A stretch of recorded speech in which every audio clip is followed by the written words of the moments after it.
السلام عليكم، اهلا بيكم في قناتي سويت اند صور مع منى. يا رب تكونوا بخير. النهارده هنعمل اسرع قرص واجمل قرص. انا بعشق قرص النشادر.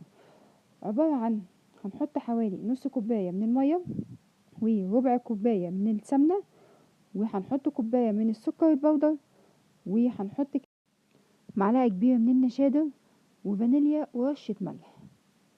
الدقيق هينزل تدريجي زي ما احنا شايفين كده. في انواع دقيق بتحتاج معانا 3 كوبايات 4 كوبايات، المهم انها توصل معانا العجينه لينه زي ما احنا شايفينها كده، بتلمت معانا وفيها تلزيقه، لكن تلزيقه خفيفه جدا في الايد. تمام. لا هنسيبها تستريح ولا اي حاجه، وهنشتغل على طول. لو عندنا ميزان فهنعمل الكوره على وزن 50 جرام او على وزن حتى يوستفندية كده. بعد كده ببتدي افردها شويه بايدي وارش شويه سمسم، وابتدي اضغط كده على السمسم، وابتدي اجيب النشابة. لازم يكون السمك بتاعها رفيع جدا، النشادر هتخليها تخينة فخلي بالكم. فرفعوا عشان تاخد معاكم الطعم او الشكل بتاع بره. بتبقى مقرمشة، بتخرج من الفرن لازم يعني بتبقى طرية وبتخرج تتساب بتقرمش، وبعد كده تتسقى في الشاي فبتدوب دوب.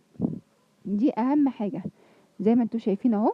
طيب لو كانت ملزقه معايا زي كده، طبعا هو مش كله لزق معايا، بحط رشه من الزيت خفيفه جدا على النشابه وببتدي افرد كويس. اهم حاجه انها تكون رفيعه معايا. بعد كده بدهن الزيت او قصدي اسفه بدهن الصاج دهنه زيت خفيفه جدا، وبسيب مسافات عشان طبعا هي بتفرش. وهدخلها فرن الساخن على درجه حراره 180 يعني متوسط. كل واحد فينا الفرن بتاعه السخونية بتاعته مختلفة. اهم حاجة ان الفرن يشتغل قبلها ب10 دقايق. طبعا انا مكنتش سايبة المسافة، ده كان اخر صاج. بصوا بقى الشكل، بصوا بقى الجمال. بصوا شايفين حاجة روعة بمعنى الكلمة، هتعجبكم جدا. انا اخر مرة جبتها من سنين كانت ب3 جنيه، معرفش دلوقتي وصلت لكام. اشوفكم في فيديو تاني، السلام عليكم.